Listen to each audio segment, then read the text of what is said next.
Амьдрал чамд журж өгөх киноныхаа 3 дугаар партад орцгоё. За энэ үйл явдал нь болохоор тасганы даргын сонгуульд өгч байгаа бөгөөд үүнтэй зэрэгцэн Эсэн хүүгийнхаа сургууль дээр нь ирж багштай нь уулздаг. За манай хүү бол нэлээд том 10 жилийн том сурагч болсон байгаа. Гэтэл манай Эсэний хүү багш нарынхаа машины маркийн үсгийг хулгайлж шоглосон байдаг. Санаатай нь оноотой чалчихсан байх шиг. Ер нь алыг хичээсээ эсрэг дүрсгүй гэж бид харж байна. Ингээд багш нь бол маш их гомдолдог.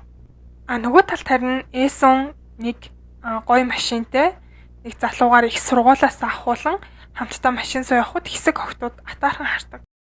Сангил харин сонгуульд өгсөн тул хүмүүсийг дайлж цайлаад долгомж явах зураа эхнэрээсээ өөр эмэгтэйтэй ууж айлгуутан хүлдэн нийллэг хийж байгаад бусдаа баригддаг.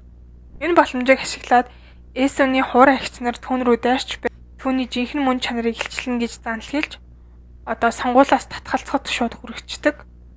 Энэ нь Эсэн удалгүй хотын оршин суугчдын хайрыг татсан тасганы анхны эмэгтэй дарга болох замыг нээж өгдөг. Түүний сонгуулийн ажлыг чимээгүй хүн дэмжиж байсан Гвансик баяр хөөртэй байна.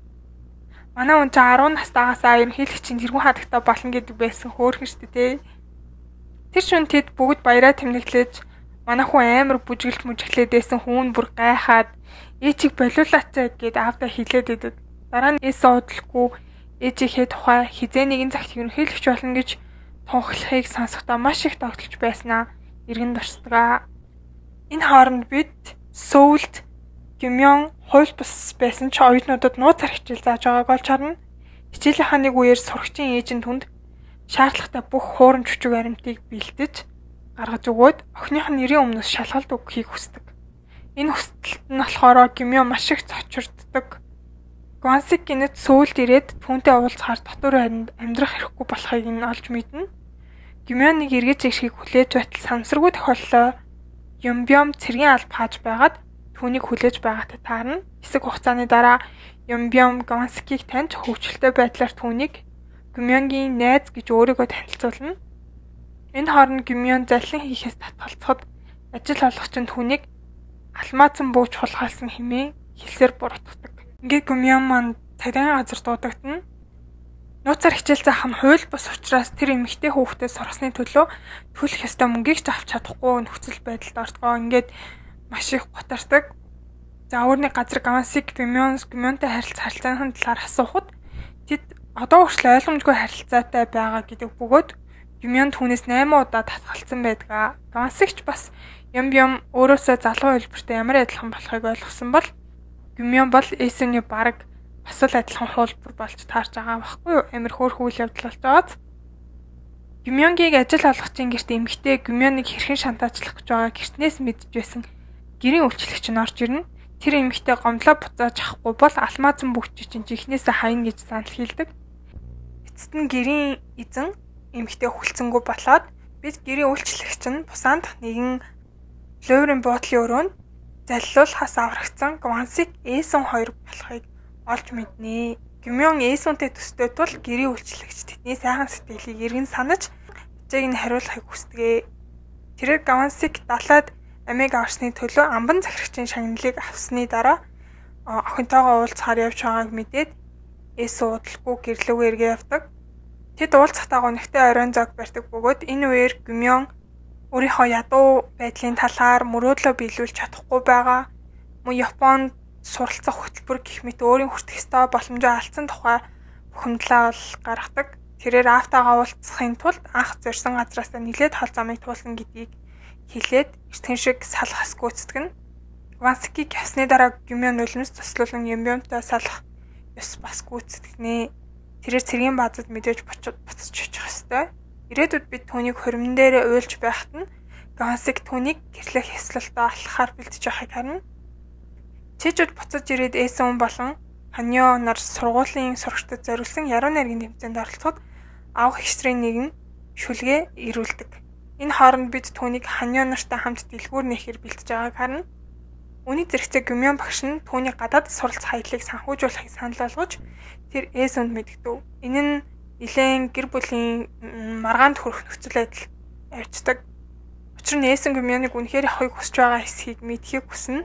Ингээд Гюмьоны гадаадд суралцах хүсэл нь Эсон Гансиг хоёрыг хэцүү шүүдээр гаргахад түлхэж гэр орноо зархаар шийднэ. Тэр шөнө Эсон ээжигээ ахин нэг удаа зүдлэн эцсийн мөчийг үдэх гэж ирсэн юм шиг санагданаа. Зүуднээ ээж нь түүнийг тайвшруулж Эсон ч мөн адил талигач хүүтэйгээ салгас гүйцэтгэв.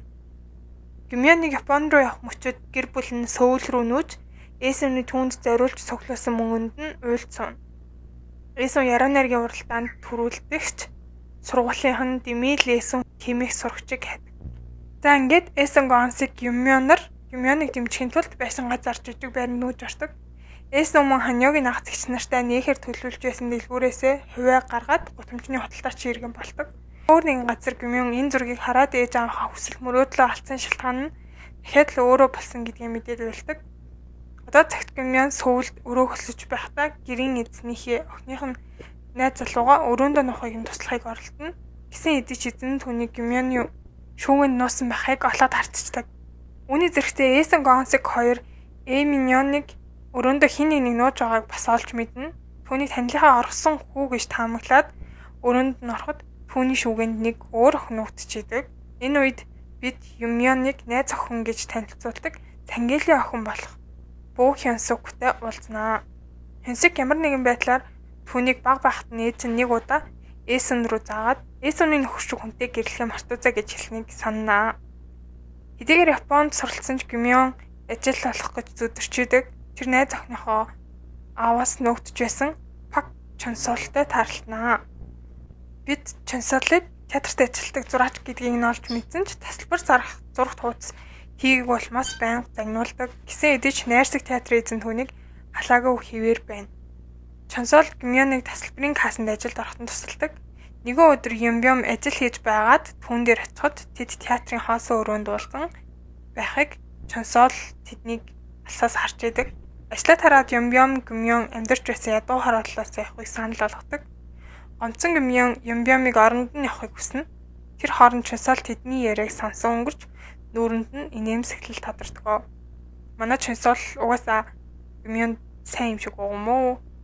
Дараагийн удаа Гюмьон өдрийн хоолой өгөхөөр Чонсогийн офис дээр очиж түүний бүх зургийг хардаг. Харамсалтай нь Чонсол найз охинтойгоо хамт ирэхэд найз охин нь түүнийг уран бүтээлчийн хувьар хангалттай мөнгө олж чадаагүйхэн төлөө гомдлож байдаг бөгөөд түүнийг дорд үтдэг. Дараа нь тэд арт талдаа нөөгтэй өсөж байсан Гюмьоныг олж мэдсэн нөхцөл байдлыг улам эвгүй болгоно. Нөгөө талд Сангил эхнэр олон гэр бүлийнхэндээ дэндүү муухай харьцаж байгаагаар эхэлнэ. Мөн бид Хёнсукийн ах түүнийг Гюмьонтой болцож байна гэж зэмлэж байгааг харж байна. Хёнсук ямар ч бэрхшээлээс үл хамааран Гюмьонтой хамт байхаар шийдсэн байдаг. Үүний дараагаар Гюмьон түүнээс салах гэж оролцсон боловч харамсалтай нь хоёр залуу босоод үүнийг даван туулж чадахгүй байгаа нь алсаас харч буй Ханьёгийн нагц эгч нарыг зугаацуулнаа. За энэ эгчнэр бол ерөөсө кино эхлэхэд л байсан, дундаа ороход л байж гин. Гэт хөсгөлч гэсэн ингээ хөөрхөн байж авах уу те.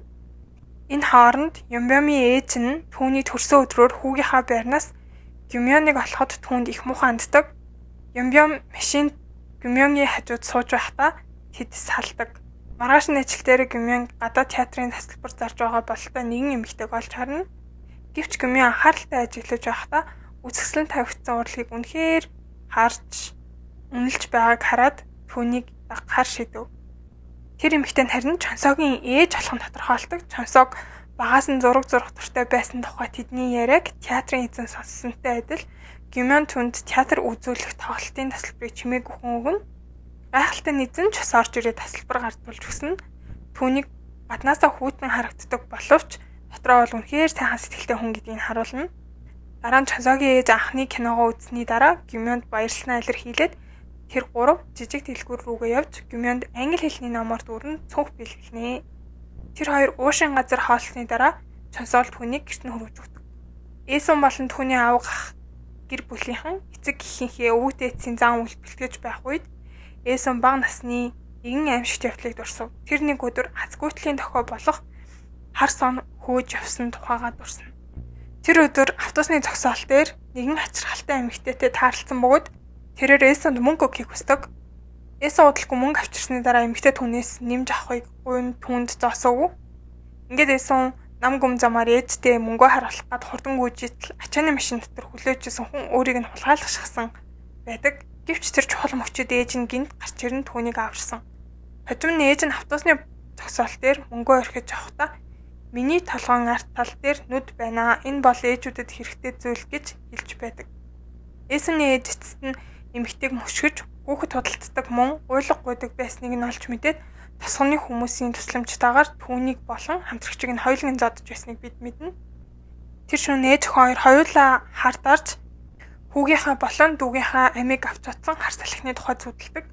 Маргааш өглөө нээсэн суулд ирж Гүмёныг хандах нүхнээс нүүрс зөрөгчийн дутуу эслийг амьсгалсан аюултай нөхцөл байдал байгааг олж харна.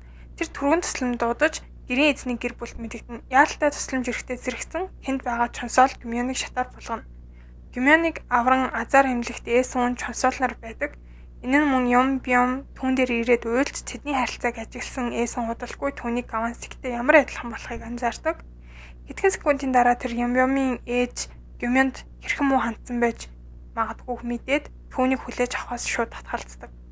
Манай Гүмёны эрэгтэй дүүн удалгүй цэргийн албанд явдаг. Үүнтэй зэрэгтэн бас чонсоолч 29 настай хэдий ч цэргийн алба хаахаар явсан. Үүнээс хойш 12 сарын 31 буюу шинэ жил болоход Гүмён нэгэн зүйлийг анзаарна.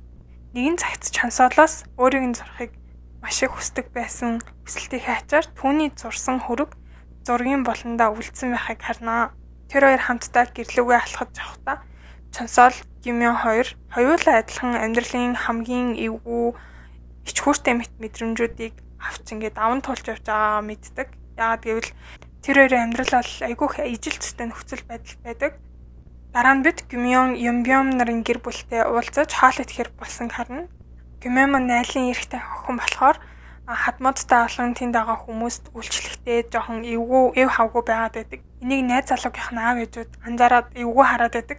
Эсэн үүнийг хариуц хүртлээ Гүмёныг хайртай охин болохоор гэрийн ажил заагаагүйдээ уучлалт гуйдаг. Ингээд аав ээжээгээ явах үед нь Гүмён эсэн уйлсан гэдгийг олж мэднэ. Хожим нь Гүмён хадам ээжээсээ эцэг гэхээ гомдохыг хүсэхгүй байгаа тул тэдэнтэй ийдэг харьцахыг хүсдэг. Дараагийн удаад Гүмён эсүнээр Юмбямын ээжтэй уулзаж хуримд хамтдаа хамбог худалдаж авахар болсон ба Юмбямын ээж эсүг хүссэн ягаан өнгийн хамбогны оронд бор хувц өмсөхийг шаарднаа. Тэгээд найз залуугийнх нь ээж болохоро шууд эсүнөөс гэр бүлийн ангийн болоод хөрөнгө одоо зиндаач гэж ярих юм уу? Тим зүйл ялгаатай байдлаас болоод цүүгээ цуцлахыг хүсдэг. Эсэн харин яг энэ хоёрын дунд болсон ярианы талаар Гүмёнд хэлдэггүй. Гэхдээ бол цүүгээ цуцал гэж маш их шаарддаг. Хожим нь Юмбямын ээж нь хүүгээ өрхөнд оруулсан гэж Гүмёныг буруутгаж байгаа хэсэг гарна. Гүмён эцэст нь Юмбямын ээж бол түүний амьдралыг сүрүүлсэн гэсэн зүрх шимсрүүлсэн тайлбартаагаар цүү тавихаа болохоор шийднэ. Олон жилийн дараа бид Юмбямыг өөр эмэгтэйтэй аз жаргалахгүй гэрэлсэн ээж нь бэрн түүнд хэрхэн хандаж байгааг үнэхээр сэтгэл дундуур байгааг болж харна. Одоогийн байдлаар Гүмён такси бариад гэрлүүгөө буцаж байна. Олон өдөр сар өнгөрөхөд Юмбям Гүмён нар эцэст нь харилцаанд дуусахад зүрх шимсрүүлмээр салцгаадаг. Энд ихтэй бүр арай л амар амьдралтай ойр кино юу бүр яг ингээд бараг л анги бүрийнх нь нэг үйл явдал гараад дараагийн үйл явдал гарахад л яг нэг тийм танил яг мэдрэмж төрүүлдэг. Тийм л кино юм шиг надад санагдлаа. Яг л одоо бид бүгдэд бас бидний магадгүй аав ээж зүр хүүхэд бүр тэрнээс дэше иймэрхүү амьдралын нөхцөл байдлыг туулаад ямар цаг үед ямар зан характертай амьдарч байсан бэ гэдгийг бас ерөнхийд нь төстэй харж болохоор л надад санагдлаа. Яг уус энэ кино бол үнэхээр гоё байгаа. Яг л ер нь амьдралтай. Гэхдээ гоё бүр хайрын тийм романстэй. Их тийм цаанаасаа дулаахан мэдрэмж төрүүлсэн үнэхээр гоё кино болсон байна. Дараагийн парт бол бас сүүлийн парт байх болно. Тэр дугаар хүртэл дүр баяртай.